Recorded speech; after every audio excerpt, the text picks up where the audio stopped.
will be jealous if we be silent, we do or take no action. So it's my responsibility. My daughter teach me that happiness is for all. Nobody can just alone be happy. Une petite traduction, parce que si tu peux traduire un tout petit peu, parce que je pense qu'il y en a quelques-uns qui sont perdus. Je sais pas. Est-ce que c'est ça ou pas? Non,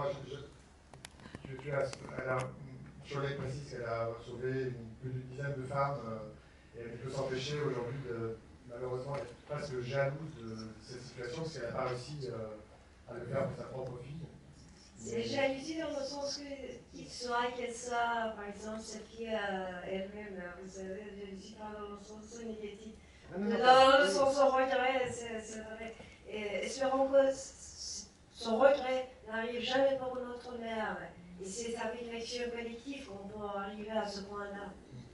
C'est pas plutôt jalousie, on dit jealousy en anglais, c'est plutôt regret qui existe, dans même temps l'espoir de revenir dans le passé, de sauver ce qui est déjà perdu.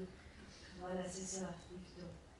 Mais l'essence de ces paroles, c'est plutôt se concentrer sur l'action collective, l'actif collectif qu'on peut se faire ensemble pour combattre l'exécution, pour combattre les dieux et les enfants, pour empêcher les violences comme ça.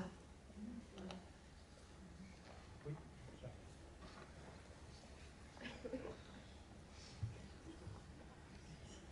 Oui, bonsoir et merci pour ce film qui est vraiment, on l'a dit, très touchant. Pourriez-vous parler un peu plus fort? J'ai deux questions. Je voudrais savoir si, à votre connaissance, ce film est vu en Iran de façon clandestine, bien sûr. Mais première question, allez, s'il vous plaît, laissez-moi.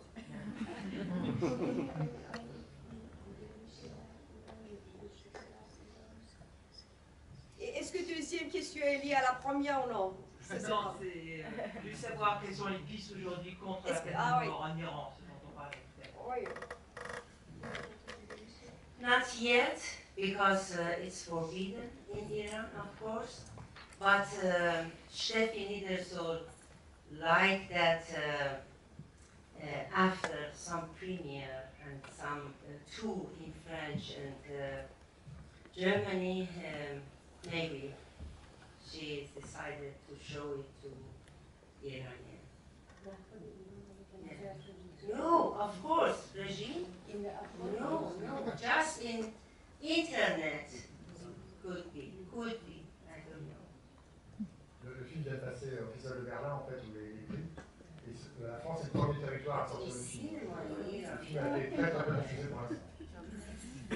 Non, généralement, ces types de films sont complètement interdits en Iran, sur l'écran, dans les cinémas. Donc, c'est complètement tout à fait impossible de voir ce film en Iran. C'est ça.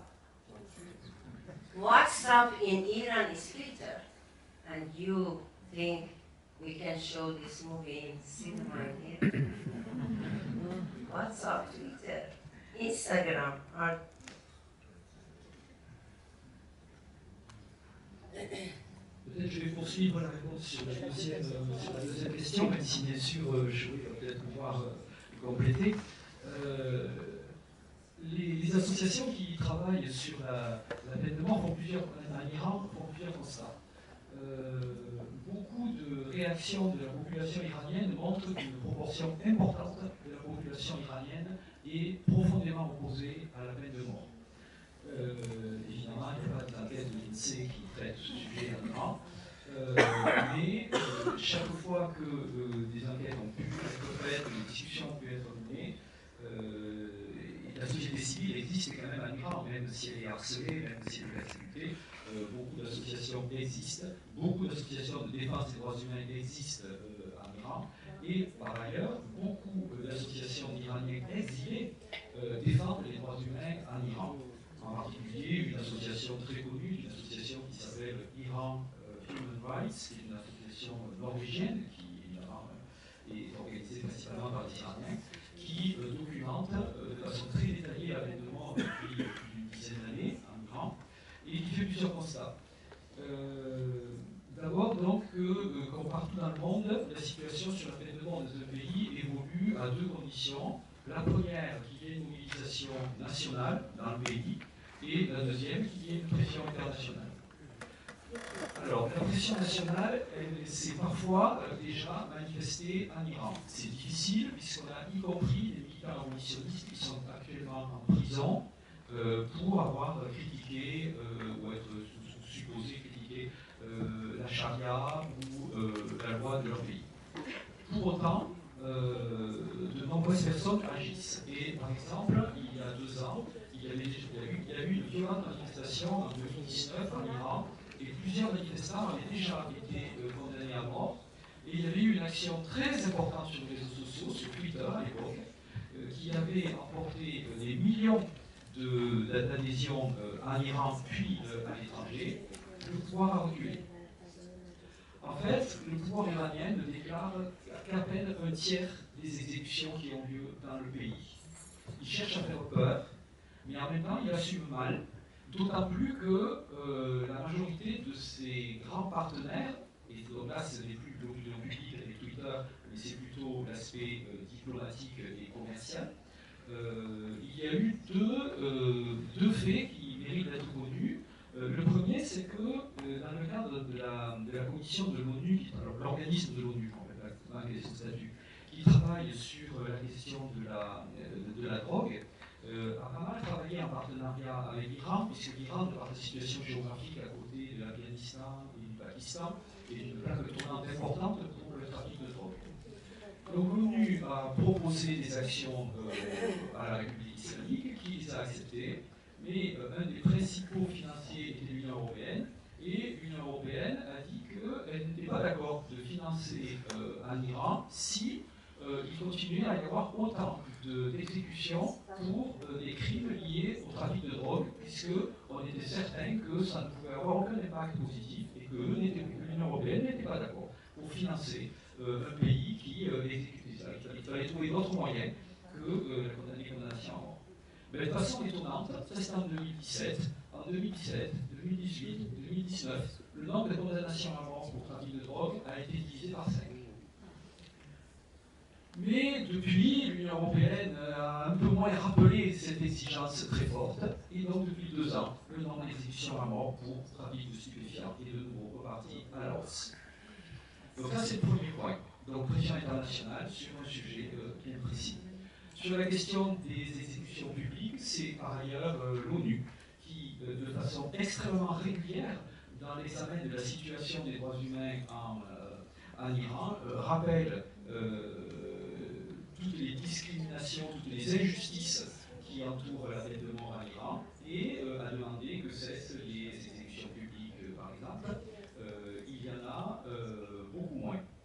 Il y a également de fortes pressions sur les exécutions sur les mineurs. Là, c'est un point sur lequel la société iranienne est vraiment vent debout. Les Iraniens n'acceptent absolument pas de telle justice, puisque on peut être condamné en fait pour une fillette à partir de 9 ans, pour un garçon à partir de 13 ans, alors que par ailleurs, ils n'ont pas le droit d'avoir un passeport, et beaucoup de choses leur sont interdites. Pour autant, c'est la charia qui est l'argument qui justifie la possibilité de pouvoir les condamner. Donc là, il y a des contradictions, et c'est un lieu, justement, cette contradiction dans la législation est un clou à enfoncer pour essayer d'obtenir la fin des condamnations des mineurs. Mais les exécutions ont lieu ou pas? Oui, tous les ans. Sur les mineurs? Alors, sur les mineurs, oui, tout à fait. L'an dernier, de mémoire, il peut y avoir 2 ou 3 exécutions de mineurs. Il y en a relativement peu, mais il y en a tous les ans. Ensuite, l'autre direction importante, c'est en fait la direction dans laquelle travaille Chollet, puisque une bonne partie des condamnations à mort sont liées donc à des meurtres, à des crimes de sang ou à des actes très violents. Et donc là, on est dans la logique du talion, c'est exactement ce qui a été expliqué dans le film qu'a repris Chollet, C'est-à-dire que ce sont toutes ces condamnations qui sont liées au rissas, qui donc peuvent relever non plus du code pénal, mais du code civil, puisqu'en fait c'est une affaire entre familles, et c'est la loi du talion.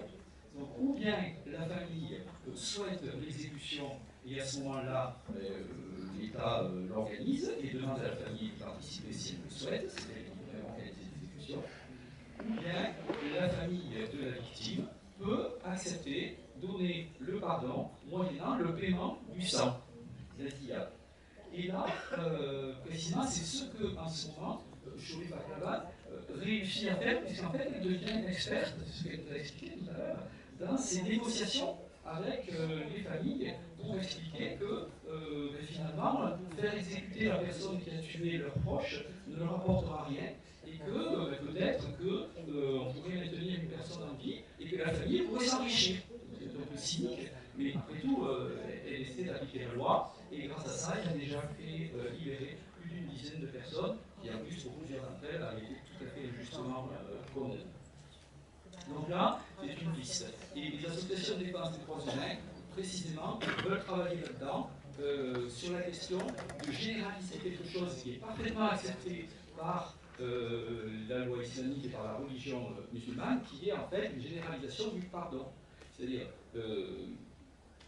on peut difficilement espérer améliorer le fonctionnement de la justice iranienne à court terme. Le président élu, Ebrahim Raïssi, est un conservateur, vraiment on va dire pur jus, qui lui-même a fait partie de ceux qui ont ordonné les 5000 exécutions d'opposants politiques, de prisonniers politiques dans les années 88 et 89. Donc on ne peut pas tellement espérer que puisse venir de lui grand-chose de bon de ce côté-là. Donc c'est dans d'autres directions qu'il va falloir aller. Et donc dans celle précisément de généraliser le pardon qui est donc mis en valeur par la religion musulmane, là, les autorités ne peuvent pas déclarer qu'on est hors la loi et qu'on fait des choses dangereuses. Donc c'est la piste qui est privilégiée en ce moment par les associations de défense des droits humains. Pardon. Est-ce que je peux mentionner quelque chose? Ce pardon apparemment est cité dans le code pénal. Oui. Et c'est pas quelque chose seulement limité à civil ou quelque chose de culturel. C'est vraiment cité dans le code pénal. Oui. Si par exemple c'était juge de décider si pardon ou pardon pas, aussi il peut donner à la famille de victime de pardonner ou de ne pas pardonner.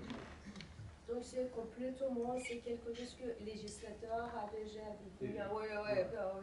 Ça existe. L'idée c'est c'est basé dans la loi, oui, dans la loi islamique, oui. Il y avait une question.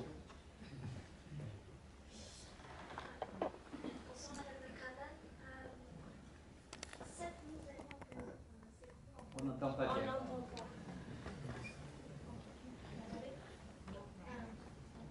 Bonsoir Madame Baklaban. Oui. 7 longues années en fait s'écoulent entre le moment d'arrestation de votre fille Laïhama et son exécution arbitraire. Est-ce quelque chose de fréquent ou y a-t-il une spécificité avec le cas de votre fille?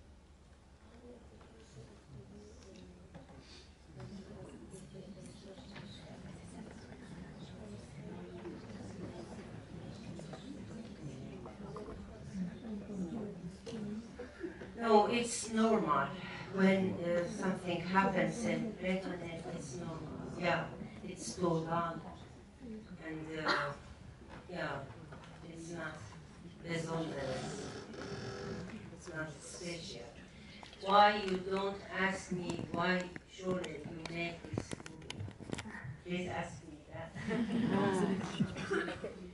I will tell you, when Raisi was a member of committee in 1988, Reyhaneh was 7 months old, and I was a young mother.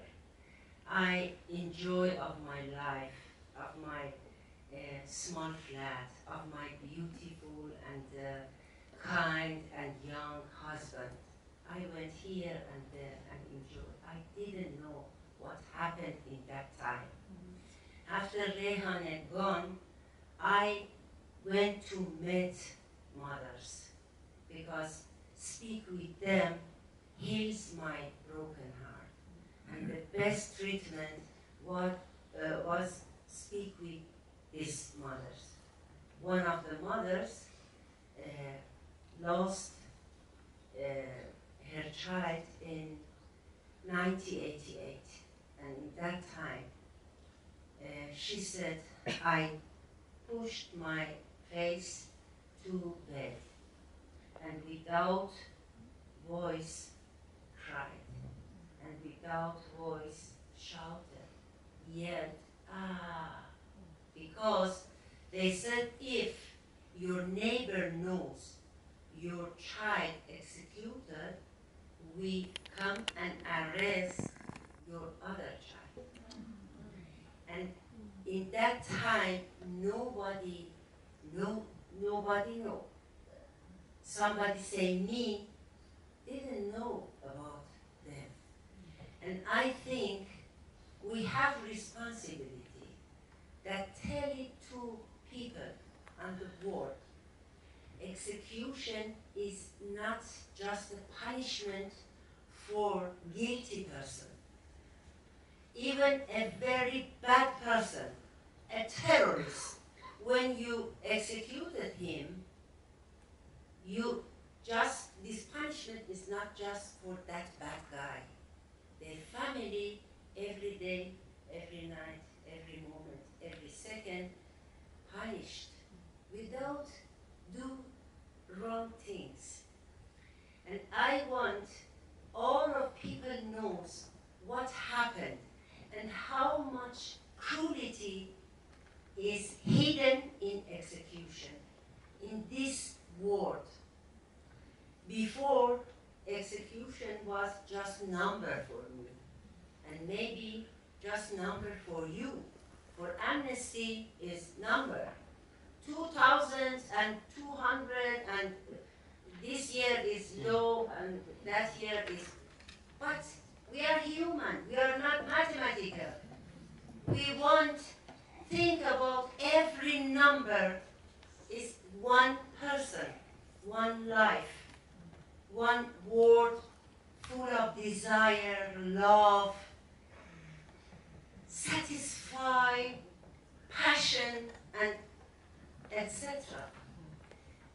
I think I have this responsibility, and I think maybe you find some responsibility for yourself.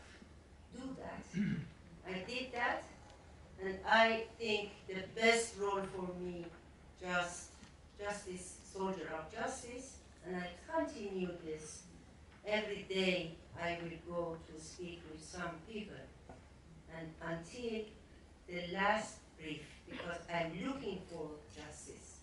And this justice not for my daughter, my other sons and daughters. Thank you very much to hearing and be here. And excuse me because of my horrible English, and of course now I am. Pour une fois qu'on comprend.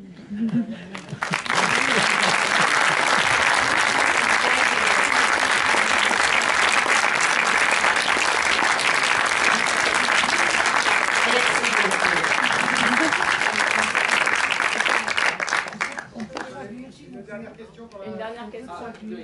Quelqu'un demande que soit traduit ce que dit M. Ce qu'il cherche, c'est plus de la justice et se considère comme soldat de la justice. On n'est pas seulement mathématicien, on ne cherche pas seulement les nombres et les chiffres. Ce qui est plus important pour elle, c'est plus de la responsabilité. Pas seulement devant vous, pas seulement devant nous, mais devant tout le monde. Et elle se considère non seulement comme la mère de Rayhaneh, elle se considère comme la mère de tous les fils qui sont en danger de l'exécution en Iran. Ce qui est important pour elle, en effet, elle cherche plutôt le plaisir, la satisfaction, la joie, la paix, et elle va suivre cette voie jusqu'à la fin, jusqu'au bout du monde, jusqu'à ce que la justice soit dans le monde entier. Voilà, c'est le résumé de ce qu'elle vient de dire. Ah ouais.